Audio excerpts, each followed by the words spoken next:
Muy buenos días. En este seminario vamos a hablar acerca de la práctica de laboratorio de densidad de líquidos.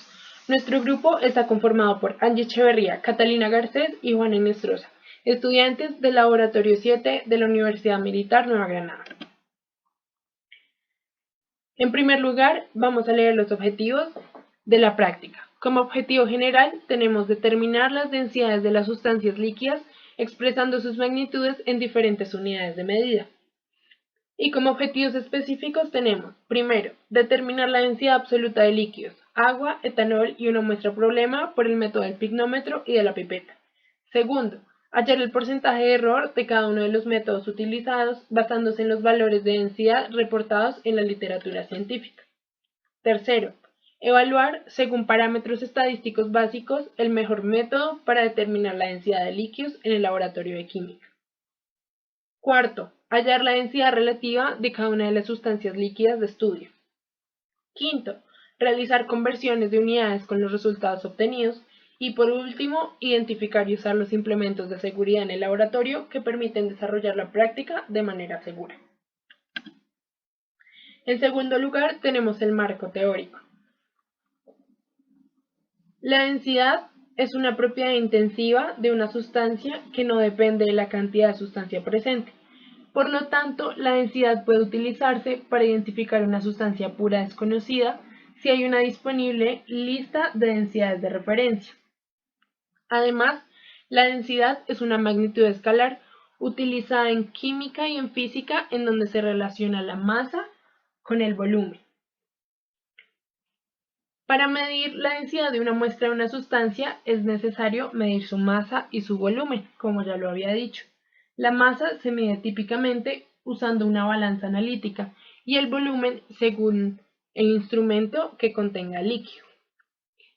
Según el sistema internacional, la densidad se debe expresar así como está en el gráfico. Densidad igual a masa en kilogramos sobre volumen en metro cúbico. Sin embargo, por practicidad del laboratorio, la densidad se denotará bajo la expresión de gramos sobre mililitro, debido a que utilizamos cantidades muy pequeñas de líquido. Para determinar la densidad se tienen dos tipos de densidades, o mejor, dos maneras de ver la densidad. Una, la densidad absoluta, y dos, la densidad relativa. La densidad absoluta es la relación directa entre la masa y el volumen del líquido de la práctica. Y esta es su ecuación. Densidad absoluta es igual a masa en gramos sobre volumen en mililitro. Luego está la densidad relativa. Esta es la comparación de una densidad con otra que sea patrón. Generalmente la medida patrón utilizada para hallar esta densidad es el agua. Esta es su ecuación. Densidad relativa es igual a densidad absoluta de la sustancia sobre el patrón a trabajar. Como ya lo había dicho, es el agua. En el caso de los sólidos, es el aire. Como es una práctica experimental, se deben tener en cuenta el cálculo de los porcentajes de error. Estos errores hacen referencia a los errores sistemáticos, como son la precisión de los instrumentos y también de los instrumentadores a la hora de manejarlos. Para calcular el error se debe tener en cuenta la siguiente fórmula. El porcentaje de error es igual al valor absoluto en el numerador de la sustracción del valor teórico y del valor experimental sobre el valor teórico por el 100%. El valor teórico alude a la densidad ideal de líquido y el valor experimental a la densidad que fue hallada por los estudiantes. En esta práctica se utilizarán dos métodos para la identificación de las densidades de los líquidos, el método del pignómetro y el método de la pipeta. Por el método del pignómetro, el pignómetro es un recipiente formado por un matraz con forma de pera de boca esmerilada y un tapón autorrenzante. Como su volumen es conocido, puede llenarse con un líquido y pesando se puede determinar la densidad del líquido. Para hacerlo, este debe estar totalmente vacío, limpio y seco. Primero se debe tomar la masa del pignómetro vacío, como ya lo había dicho, con una balanza analítica, y luego cuando se tenga líquido. Para el método de la pipeta, lo primero que se debe hacer es lavar y secar perfectamente un Erlenmeyer con su tapón. hallar la masa del Erlenmeyer con el tapón vacío, limpio y seco. Luego se adicionan la cantidad de líquido de estudio con la pipeta forada, se tapa y se determina la masa con la balanza analítica. A continuación, les mostraremos los materiales que utilizamos para el desarrollo de esta práctica de laboratorio. Utilizamos 3 líquidos: una sustancia patrón, que es el agua potable, un líquido problema, que es el cloruro de sodio, y el etanol. El etanol es un compuesto químico que se usa principalmente en la fabricación de bebidas alcohólicas, y en condiciones normales de temperatura y presión, esta sustancia es inflamable e incolora. También utilizamos elementos que nos ayudan a obtener una mayor precisión para hallar las densidades, tales como un pignómetro pequeño, una pipeta forada de 5 mililitros y un Erlenmeyer de 25 mililitros. Inicialmente hablaremos del método del pignómetro. Para poder desarrollar este laboratorio se nos fueron asignados unos datos. Estos datos son la temperatura del laboratorio, la densidad del agua a la temperatura en la cual estábamos, la densidad del etanol y la densidad de la muestra problema. Para poder hallar la densidad de los líquidos, primero necesitamos saber cuál es su masa. Esta la hallamos pesando primero el pignómetro vacío. Esta medida se aplica para cada una de las 3 sustancias. Luego, colocamos en el pignómetro cada una de las sustancias. Esto fue pesado y colocado en la tercera fila de la tabla. Para hallar la masa de la sustancia, lo que se hizo fue un cálculo, en el cual la masa del pignómetro más la sustancia, se le restaba la masa del pignómetro. Esto nos da la última fila de la tabla. Necesitamos calcular el volumen del pignómetro para poder desarrollar nuestro laboratorio. Este volumen lo obtuvimos a partir de la densidad del agua, que es nuestra sustancia patrón. Entendemos que la densidad es masa sobre volumen. Despejando volumen nos da volumen es igual a masa sobre densidad. Conocemos la densidad del agua y la masa del agua, la cual hallamos restándole a la masa del pignómetro más el agua, la masa del pignómetro. Reemplazando esto, obtenemos el volumen.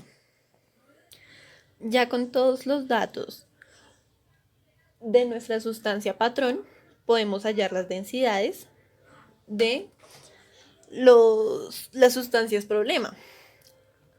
Primero vamos a calcular la densidad absoluta de los líquidos en gramos sobre mililitro.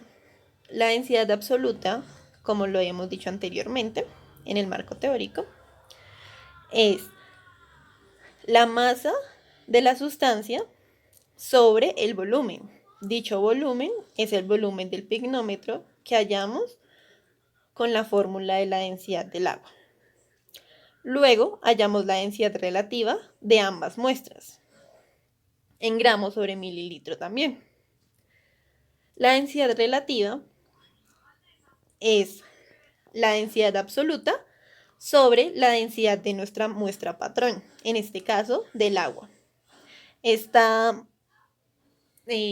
resultado nos da 100 unidades. Luego expresamos la densidad de cada uno de los líquidos en kilogramos sobre metro cúbico. Para esto se hace una conversión. Se entiende que 1 gramo sobre centímetro cúbico es igual a 1 gramo sobre mililitro.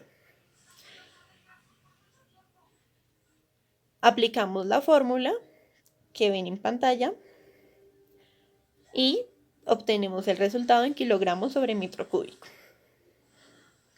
Seguido a esto, calculamos el error porcentual de nuestro laboratorio. El error porcentual es la densidad patrón, es decir, la del agua, menos la densidad absoluta que obtuvimos en los cálculos anteriores. Todo esto sobre la densidad del agua. Esto lo multiplicamos por 100. En el etanol obtuvimos un error del 0,1860% y en nuestra muestra problema obtuvimos un error del 0,1329%. Finalmente, en la discusión de resultados, nosotras evidenciamos que la densidad absoluta es el valor específico que tiene una sustancia, es decir, la relación entre la masa y el volumen, mientras que la densidad relativa es la relación entre dos densidades absolutas, la hallada y la patrón, es decir, el agua. También se puede decir que el método de la pipeta no resultó ser el más efectivo, por errores de medición por parte de los estudiantes, ya que no nos fijamos en el paralaje al momento de obtener la medida. Al comparar ambos métodos, encontramos que el pignómetro llegaba a ser más exacto y preciso, debido a su incertidumbre. Sin embargo, la pipeta, por su parte, experimentó un porcentaje de error menor en el líquido problema. Una manera efectiva de disminuir los altos porcentajes de error podría ser tener una mayor precaución a la hora de utilizar la pipeta e intentar tomar todo el líquido disponible, ya que muchas veces este se queda en los elementos. Otra manera sería utilizar correctamente las cifras significativas al hacer los cálculos solicitados. Las conclusiones más relevantes de la práctica fueron: primero, se evaluaron los métodos para determinar densidades y el método del pignómetro fue el más preciso. Segundo, se evaluaron los métodos para hallar las densidades de los líquidos basándonos en los análisis estadísticos. Tercero, se realizaron adecuadamente las conversiones de unidades con los resultados obtenidos empleando métodos del factor de conversión. Cuarto, el líquido más denso fue la muestra problema. Y quinto, se puede concluir que se mostró notoriamente la diferencia entre la densidad absoluta como el valor específico que tiene una sustancia y la densidad relativa, que es la relación entre dos densidades absolutas. Por último, esta es la bibliografía que utilizamos para el desarrollo de nuestro laboratorio. Gracias.